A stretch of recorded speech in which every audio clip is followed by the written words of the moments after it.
Anna stumbled out of the courtroom, her legs trembling as if a freight train had barreled over her. The fluorescent lights of the hallway buzzed overhead, casting harsh shadows on her pale face. She gripped the strap of her worn purse, her knuckles white, her breath shallow. She had suspected her husband, Roman, would fight dirty to strip her of everything, but the reality hit harder than she could have imagined. 3 months ago, she had walked into their bedroom to find him tangled in their sheets with another woman, a stranger, her perfume lingering like a taunt. Anna had frozen, her mind struggling to process the betrayal. Roman hadn't flinched. He rose from the bed, his jaw tight, and hissed, "Don't you dare make a scene, Anna. It's not in your best interest." Her shock had given way to fury. "Not in my interest? Are you out of your mind?" she snapped, her voice shaking. Roman's eyes narrowed, his voice dripping with condescension. "Don't act like a saint, Anna. Everyone lives like this. I miscalculated, so what? Let people do what they want. You're not special." His promotion at work had just come through, a shiny new title that made him untouchable, or so he thought. Scandals were the last thing he needed. He stepped closer, his voice low and venomous. "Watch yourself, or you'll regret it." Anna knew the divorce would be ugly, but she hadn't anticipated the depths of Roman's ruthlessness. The day she filed the papers, she returned home to find her belongings, and those of their 5-year-old son, Cole, strewn across the front lawn like garbage. Her clothes, Cole's toys, even her grandmother's old photo album lay scattered in the dirt. She pounded on the door, screaming Roman's name, but the house remained silent. Desperate, she called her friend Lisa, who offered temporary refuge. But Lisa's hospitality came with a time limit. A few days later, Lisa avoided Anna's gaze, her voice tense. "Anna, I'm sorry, but I can't have trouble in my house.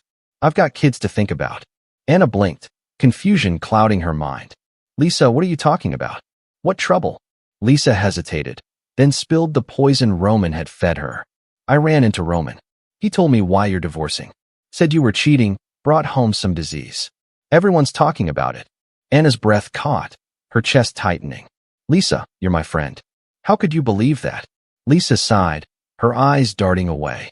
"He showed me medical records, Anna. Said you left them at the house. I can't have that around my kids." The betrayal cut deeper than Roman's infidelity.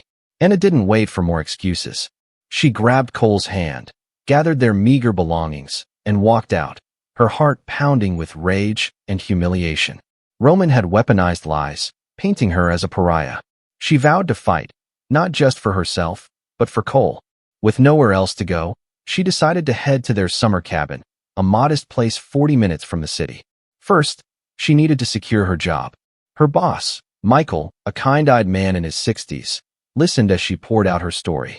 His face darkened with disbelief. "I didn't think men like that still existed," he said, shaking his head. "Anna, you've been with us for years. I trust you. I can switch you to remote work for a few months while you sort this out." Relief washed over her, though it was fleeting. "Thank you, Michael. I don't know if I'll get anything in the divorce. Roman's determined to leave me with nothing." Michael nodded, his expression grim. "Focus on Cole. That's what matters." The cabin was a shadow of its former self, neglected and overgrown with weeds. Anna and Roman hadn't visited in years, and now she knew why. His priorities had been elsewhere.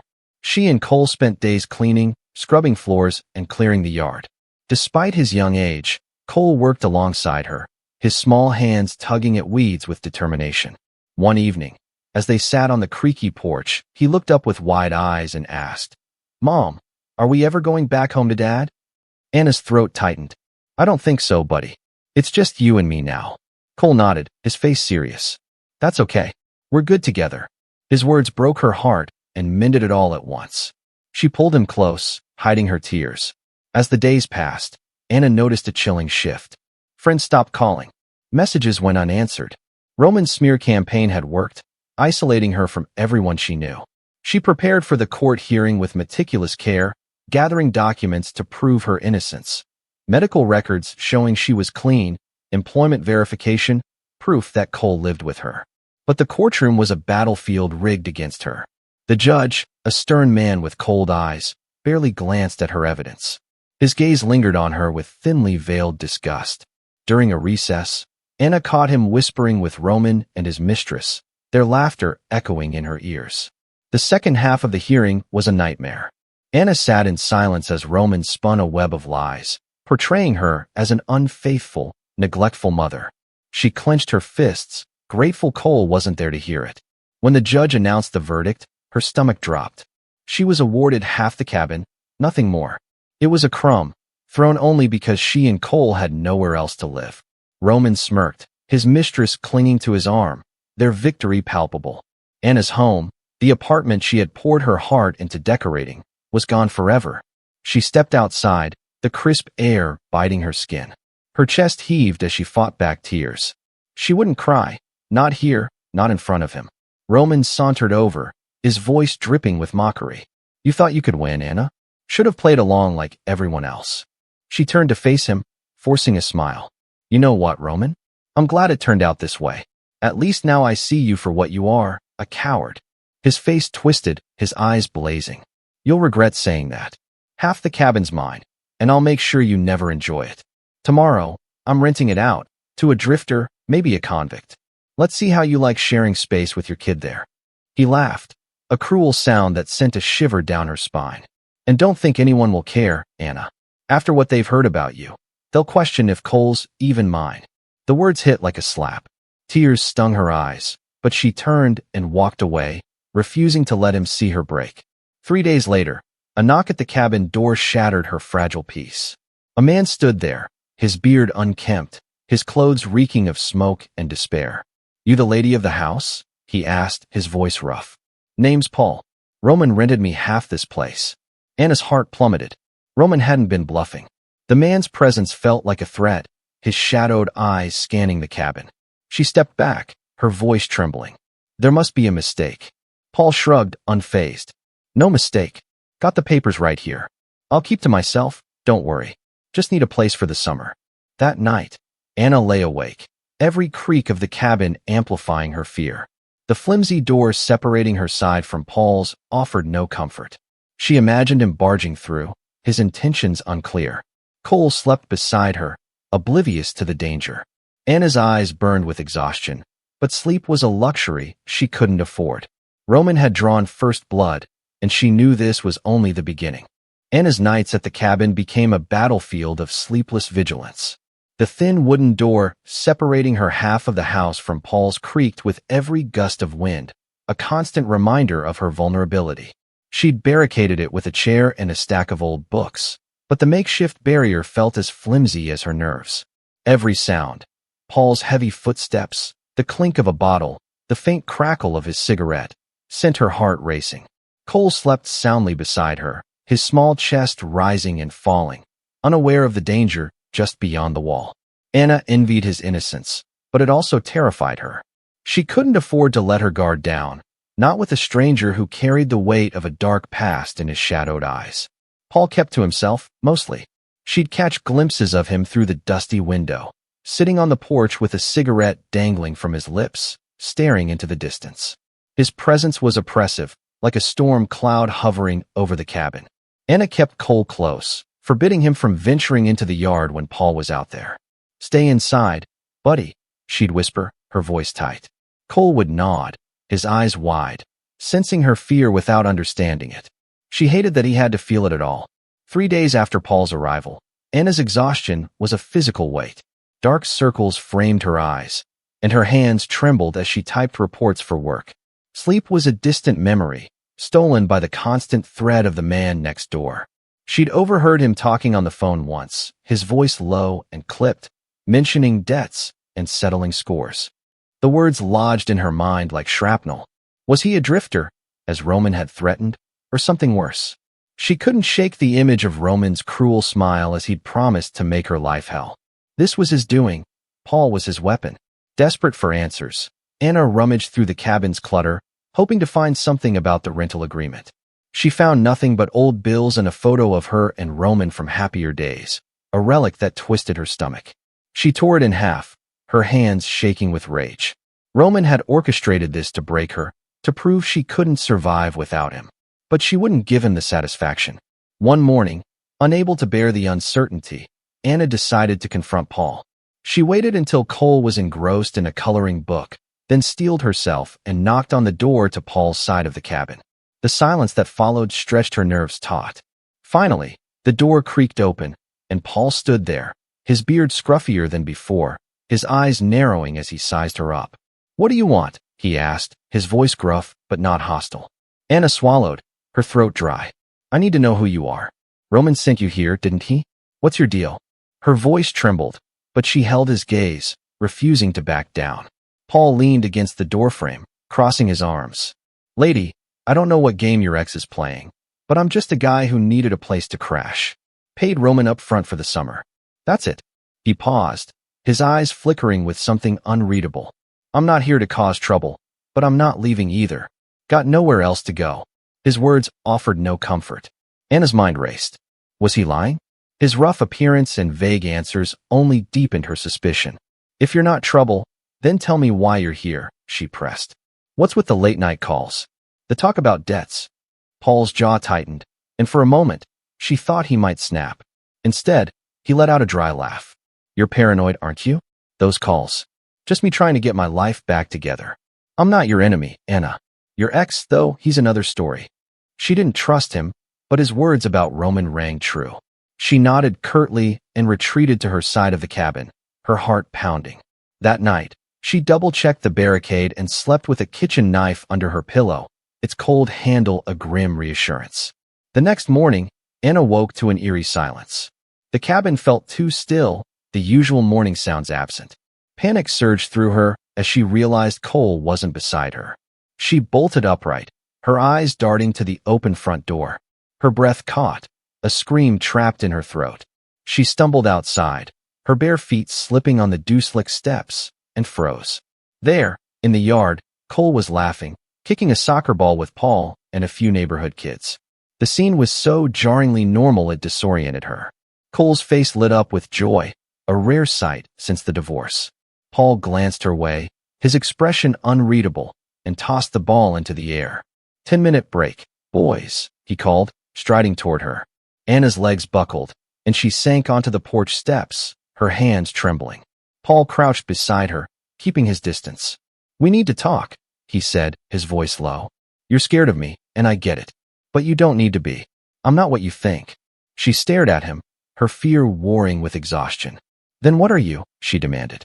"You show up out of nowhere, sent by my ex, and I'm supposed to just trust you?" Paul sighed, rubbing the back of his neck. "Fair point. Look, I did time. I won't lie about that. Got into a fight years ago, defending someone I loved. Guy didn't make it. I paid for it, 5 years behind bars. Got out a month ago and needed a fresh start. Your ex offered this place, said it was half his. I didn't know the whole story." He paused, his eyes softening. "I'm not a monster, Anna. And I'm not here to hurt you or your boy. He's a good kid, by the way. Worries about you." Anna's throat tightened. Cole's laughter echoed from the yard, a sound she hadn't heard in weeks. She wanted to believe Paul, but trust was a luxury she couldn't afford. "If you're telling the truth, stay away from my son," she said, her voice firm. "And keep your door locked. I don't want you near us." Paul nodded, his face unreadable. "I can do that. But if you need anything, I'm here. Not everyone's out to get you." He stood and walked back to the kids, leaving Anna alone with her doubts. Over the next few days, Paul kept his word, staying out of sight. But his presence lingered like a ghost. Anna noticed small things, a stack of firewood neatly arranged by the porch, a patch of weeds cleared from the driveway. Was he trying to prove something, or was it a trap? Her paranoia grew, fueled by sleepless nights and Roman's lingering threats. She checked her email obsessively, dreading a message from her lawyer about new legal maneuvers. Roman wasn't done with her. She could feel it. One evening, as Anna cooked dinner, Cole burst through the door, his face alight with excitement. "Mom, Paul's going to build a swing in the yard. He said he'll teach me how to hammer nails." Anna's heart stopped. She dropped the spoon, her voice sharp. "You stay away from him, Cole. Do you hear me?" Cole's face fell, his lip trembling. "But he's nice, Mom. He's not like Dad." The words cut deeper than Anna expected. She knelt beside him, forcing a smile. "I know you like him, buddy, but we have to be careful." "Okay." Cole nodded, but his eyes were distant. That night, Anna lay awake, the knife still under her pillow. Paul's story gnawed at her. A fight gone wrong, a life upended, It sounded plausible, but so had Roman's lies once. She couldn't shake the feeling that Paul was hiding something, and Roman's shadow loomed larger than ever. If he could plant a stranger in her home, what else was he capable of? Anna's days at the cabin blurred into a haze of dread and vigilance. The knife under her pillow had become a grim ritual, its cold weight a reminder of the thin line between safety and chaos. Paul's presence was a constant shadow, even when he wasn't visible. She'd hear him moving on his side of the cabin, soft footsteps, the creak of a chair, the occasional low murmur of a phone call through the thin walls. Each sound tightened the knot in her stomach. Was he planning something, or was her paranoia twisting every noise into a threat? Roman's cruel promise to make her regret crossing him echoed in her mind, and Paul felt like the embodiment of that threat. Cole, however, saw Paul differently. His eyes lit up whenever he spoke of the swing Paul had promised to build, and Anna hated the spark of hope in her son's voice. She wanted to protect him from the world's sharp edges, but how could she when they were trapped in this crumbling cabin with a stranger? She'd forbidden Cole from interacting with Paul, but enforcing that rule was like holding water in her hands. It slipped through no matter how tightly she gripped. Cole's innocence was a double-edged sword, pulling her heart in two directions: the need to shield him and the fear of smothering his fleeting moments of joy. One afternoon, as Anna worked on her laptop, a notification pinged, a rare email from her lawyer. Her pulse quickened as she opened it, expecting another blow from Roman's legal maneuvers. Instead, it was a curt update. Roman had filed a motion to challenge her custody of Cole, claiming she was an unfit mother due to her unstable living situation. The words hit like a punch to the gut. She reread the email, her vision blurring. Roman wasn't content with taking her home and her dignity. He wanted her son. The thought of Cole being torn from her arms sent a surge of panic through her veins. She slammed the laptop shut, her hands shaking, and pressed her palms to her eyes, willing herself not to cry. That evening, as she chopped vegetables for dinner, her knife slipped, nicking her finger. Blood welled up, bright and accusing, and she cursed under her breath. The pain was a sharp reminder of her fraying control. Cole was outside, sketching in his notebook under the porch light, and Anna glanced through the window to check on him. Her breath caught. Paul was there, kneeling beside Cole, pointing at something in the yard. Cole was nodding, his face animated, a pencil clutched in his small hand. Anna's heart thudded against her ribs. She dropped the knife and rushed outside, her voice sharp. "Cole, get inside. Now." Cole looked up, startled, his smile fading. Paul stood slowly, his hands raised in a gesture of peace. "Just showing him a bird's nest in the tree," he said, his voice calm but edged with frustration. "Kid's curious. Didn't mean any harm." Anna grabbed Cole's arm, pulling him toward the door. "I told you to stay away from him," she snapped, her voice louder than she intended. Cole's eyes welled with tears, and guilt stabbed at her, but fear overrode it. She turned to Paul, her gaze icy. "I don't care what you were doing. Stay away from my son, or I'll call the police." Paul's jaw clenched, but he didn't argue. He nodded once, sharply, and walked back to his side of the cabin, the door closing with a deliberate thud. Inside, Anna knelt beside Cole, her hands cupping his face. "I'm sorry, buddy. I just need you to be safe." "Okay." Cole nodded, but his silence was heavy, a wall she didn't know how to breach. That night, Anna couldn't sleep. The email from her lawyer gnawed at her, and Paul's interaction with Cole replayed in her mind, each memory tinged with suspicion. She checked the barricade on the door, her fingers brushing the knife's handle under her pillow. Around midnight, a soft knock startled her. She froze, her breath shallow. Another knock, quieter but insistent. Heart pounding, she crept to the door, clutching the knife. "Who's there?" she whispered, her voice barely audible. "It's Paul," came the low reply. "I need to talk to you. It's important." Anna's grip tightened on the knife. "Say what you need to say from there." A pause, then a sigh. "Fine. I got a call today. From your ex. He's up to something, Anna. Said he's coming out here soon. Wants to check on his investment.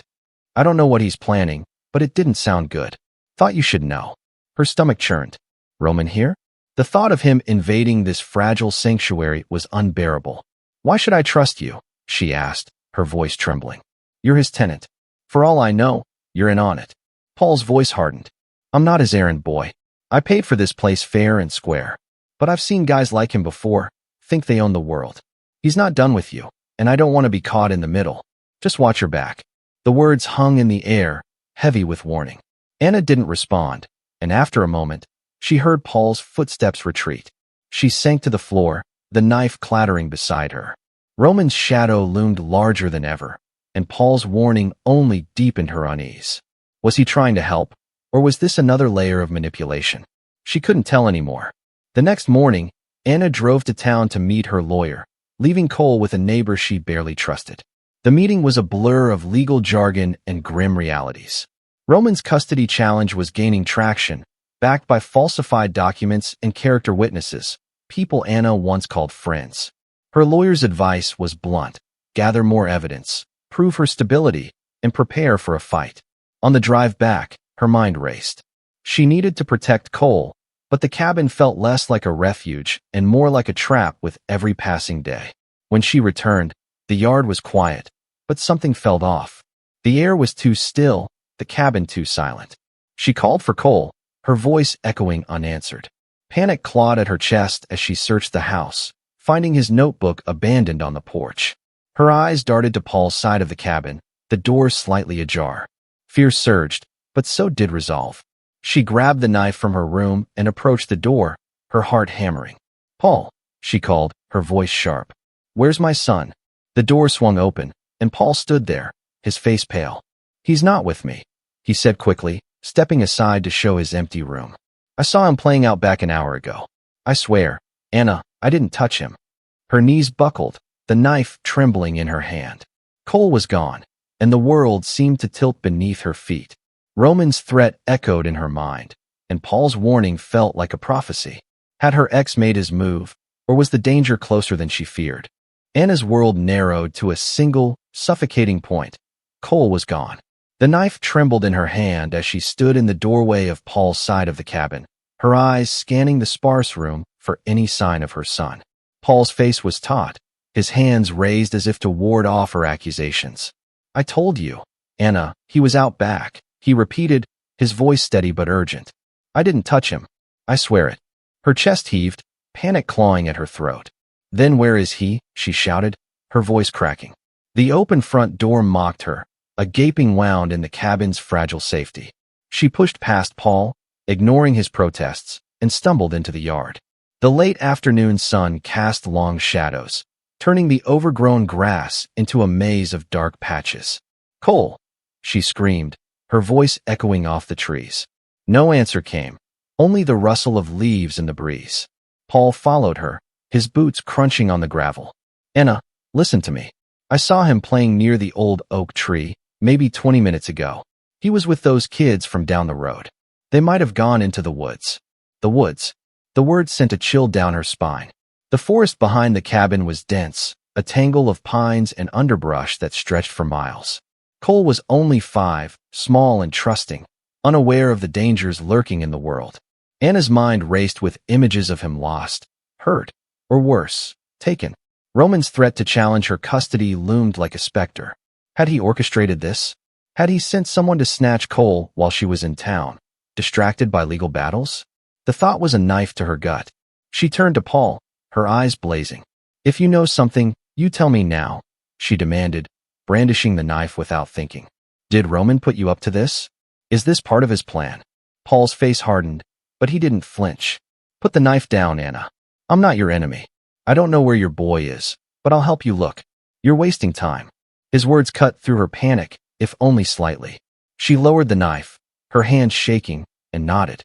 "Fine, but if I find out you're lying, I'll make you regret it." Paul didn't respond, just grabbed a flashlight from his room and headed toward the woods, motioning for her to follow. They searched for hours, calling Cole's name until Anna's throat was raw. The forest swallowed their voices, the trees looming like silent judges. Paul moved with a quiet efficiency, checking underbrush and scanning for footprints, while Anna stumbled behind, her fear growing with every step. The sun dipped below the horizon, casting the woods in twilight.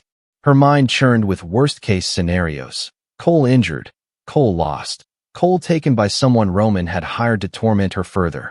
She cursed herself for leaving him with the neighbor, for trusting anyone in a world Roman had poisoned against her. As darkness fell, Paul stopped abruptly, his flashlight beam catching something on the ground. A small, blue sneaker, scuffed and muddy. Anna's heart stopped. It was Cole's. She lunged forward, snatching it up, her fingers tracing the familiar laces. "No," she whispered, her voice breaking. "No, no, no." Tears streamed down her face, and she sank to her knees, clutching the shoe to her chest. Paul crouched beside her, his voice low. "Anna, this doesn't mean the worst. Kids lose shoes. He could be close. We keep looking." But his eyes betrayed a flicker of doubt, and Anna's stomach twisted. She wanted to scream, to lash out, but Paul's hand on her shoulder steadied her. "Come on," he said. "We're not giving up." They pressed on, the forest growing colder and more oppressive. Just as despair threatened to swallow her whole, a faint sound broke through, a child's voice, calling Mom. Anna's head snapped up, her heart leaping. "Cole!" she shouted, scrambling toward the sound. Paul followed, his flashlight cutting through the dark. They found him huddled beneath a tree, his face streaked with dirt, his eyes wide with fear. "Mom!" he cried, throwing himself into her arms. Anna held him tightly, sobbing into his hair. "Oh, baby, you're okay. You're okay." Cole clung to her, his small body trembling. "I got lost," he whimpered. "The other kids ran off, and I couldn't find my way back." Paul stood back, his flashlight lowered, giving them space. Anna's relief was tempered by a nagging question. How had Cole ended up so deep in the woods? She looked at Paul, her suspicion reigniting. "Were you with him?" she asked, her voice sharp. "Did you lead him out here?" Paul's eyes narrowed, but he kept his tone even. "I told you. I was in the cabin. I didn't see him leave. You need to ask those kids he was with. Something's not right." Anna wanted to argue, but Cole's shivering pulled her focus. She carried him back to the cabin, her arms aching but her heart too full of relief to care. Inside, she wrapped him in a blanket and made hot cocoa, watching him sip it as he recounted his adventure. The other boys had dared him to explore the woods, then abandoned him when he fell behind. Anna's blood boiled at their cruelty, but a deeper fear lingered. Was this just childish mischief, or had Roman's influence reached even here, manipulating events from afar? Later, as Cole slept, Anna confronted Paul again. He was outside, stacking firewood, his breath visible in the chilly night air. "I need the truth," she said, her voice low but firm. "What do you know about Roman's plans? You said he called you. What did he want?" Paul set down a log, his expression weary. "I told you he's coming out here. Didn't say when, but he sounded smug, like he's got something up his sleeve. I don't know more than that, Anna. I'm not his spy." He hesitated, then added, "But I've been thinking. He's got money, connections. If he's trying to take your kid, he's not going to stop at legal tricks. You need to be ready." Anna's stomach churned. Paul's words echoed her deepest fears, but his willingness to help confused her. Was he an ally or a liability? She studied his face, searching for deceit, but found only a guarded sincerity. "Why are you helping me?" she asked. "You don't owe me anything." Paul shrugged, his eyes distant. "Maybe I know what it's like to lose everything. My wife, my life, gone after one bad night. I see you fighting for your kid, and, I don't know, feels like something worth helping." His words hung between them, raw and unexpected. Anna didn't know if she could trust him, but for the first time, she saw a crack in his guarded exterior. She nodded, stepping back. "Just don't cross me, Paul. I'm all Cole has." He met her gaze, his voice quiet. "Understood." That night, Anna lay awake, Cole curled beside her. The knife was still under her pillow, but Paul's story gnawed at her. A man who'd lost everything, trying to start over. Could he be telling the truth? Or was he playing a long game, waiting for her to let her guard down? Roman's impending visit loomed like a storm on the horizon, and Anna knew she was running out of time to prepare. She needed answers, and she needed them fast, before her ex turned her fragile world to ash. Anna woke to the sound of gravel crunching under tires, a low rumble that cut through the pre-dawn silence. Her heart lurched as she bolted upright, Cole still asleep beside her. The knife under her pillow was cold against her fingers as she gripped it, her senses sharpening. She crept to the window, peering through the faded curtains. A sleek black SUV idled in the driveway, its headlights slicing through the morning mist. The driver's door opened, and Roman stepped out, his tailored suit a stark contrast to the cabin's weathered exterior. He adjusted his cufflinks, his movements deliberate, a predator surveying his territory. Anna's blood ran cold. He was here. Paul's warning echoed in her mind. Roman was coming, smug and scheming. She'd spent the past days fortifying her defenses, both mental and physical. The cabin's locks were reinforced. Her lawyer was gathering evidence to counter Roman's custody challenge, and she'd hidden cash and documents in case they needed to flee. But seeing Roman now, his presence a violation of her fragile sanctuary, reignited her fear and her fury. He wouldn't take Cole. Not today, not ever. She shook Cole gently, whispering, "Buddy, stay in bed. Don't come out until I say so." His sleepy eyes met hers, and he nodded, sensing her urgency. Anna slipped the knife into her pocket, its weight a grim comfort, and stepped onto the porch, the morning air sharp against her skin. Roman looked up, his smile ablaze. "Anna," he drawled, his voice dripping with mockery. "You've made quite a mess of things, haven't you?" "What do you want, Roman?" she asked, her voice steady despite the storm in her chest. "You got the apartment, the money. Leave us alone." He laughed, a cruel sound that echoed in the quiet. "Oh, Anna, it's not that simple. You thought you could walk away, play the victim? I'm taking Cole. The courts will see you're unfit, living in this dump, with a convict for a neighbor." He gestured toward Paul's side of the cabin, his eyes glinting with malice. "You've made it so easy." Anna's stomach twisted. He knew about Paul's past, had probably dug it up to use against her. "You don't care about Cole," she spat. "This is about control. You can't stand that I'm free of you." Roman's smile vanished, his face hardening. "Free? You're nothing without me. And Cole deserves better than a mother who drags him through the mud. I've got witnesses, Anna. People who'll swear you're unstable. You're done." Before she could respond, the door to Paul's side of the cabin creaked open. Paul stepped out, his eyes narrowed, a hammer in one hand. "Problem here?" he asked, his voice low and dangerous. Roman's gaze flicked to him, a flash of unease crossing his face before his smirk returned. Well, Roman said. "The ex-con himself. Perfect timing. You're living proof Anna's unfit. What kind of mother lets her kid near a killer?" Paul's grip tightened on the hammer, but his voice stayed calm. "You talk a big game, Roman, but you're the one who rented me this place. What's that say about you?" Roman's jaw twitched, but he recovered quickly. "A business decision.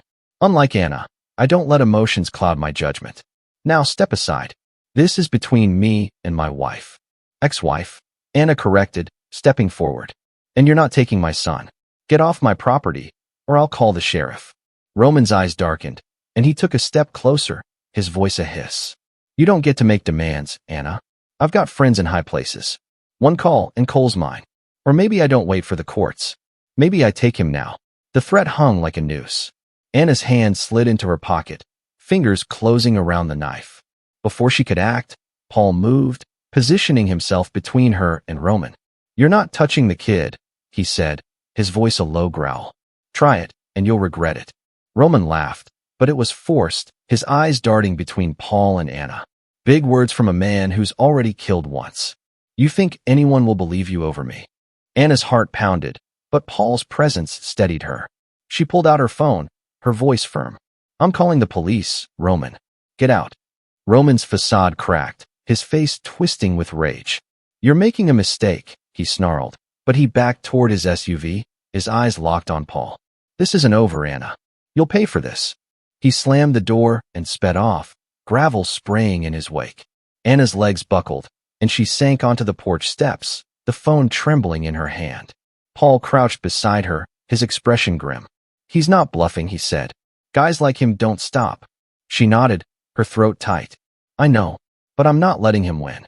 She looked at Paul, her suspicions softened by his actions. "Why did you step in? You could have stayed out of it." Paul shrugged, his eyes distant. "Told you. I know what it's like to lose everything. You and Cole don't deserve this. Besides, I'm sick of bullies like him." His words lingered, and for the first time, Anna felt a flicker of trust.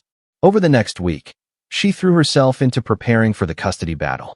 Her lawyer uncovered evidence of Roman's lies, forged documents, coerced witnesses, and Anna gathered statements from neighbors about Cole's well-being. Paul helped where he could, fixing the cabin's leaks and building the swing he'd promised Cole, his quiet presence a surprising anchor. One evening, as Cole played on the swing, Anna invited Paul to dinner. He hesitated at the door, his usual guarded demeanor softening. "You sure?" he asked, glancing at the table set for three. "Positive," Anna said, smiling faintly. "Cole thinks you're a hero. And I'm starting to think he's right." Paul's laugh was rough, but genuine. Over dinner, Anna learned more about him, his love of carpentry, his regret over the night that changed his life. He was no saint, but he was human, scarred, and trying to rebuild. Anna felt a warmth she hadn't expected, a connection born of shared struggle. Months later, the custody battle ended in Anna's favor. Roman's lies unraveled in court, his influence no match for the truth. Anna and Cole stayed in the cabin, now a home, its walls strengthened by Paul's hands. Roman faded from their lives, his threats empty, without power. One day, Anna found Paul in the yard, teaching Cole to hammer nails for a new birdhouse. She watched them, her heart full. "Paul," she called, stepping closer. He looked up, his eyes meeting hers. "Thank you. For everything." He nodded, a rare smile breaking through. "You're welcome, Anna. You and Cole, you're worth it." As the sun set, casting golden light over the cabin, Anna felt something she hadn't in years: hope. The storm had passed, and she was still standing, stronger than ever.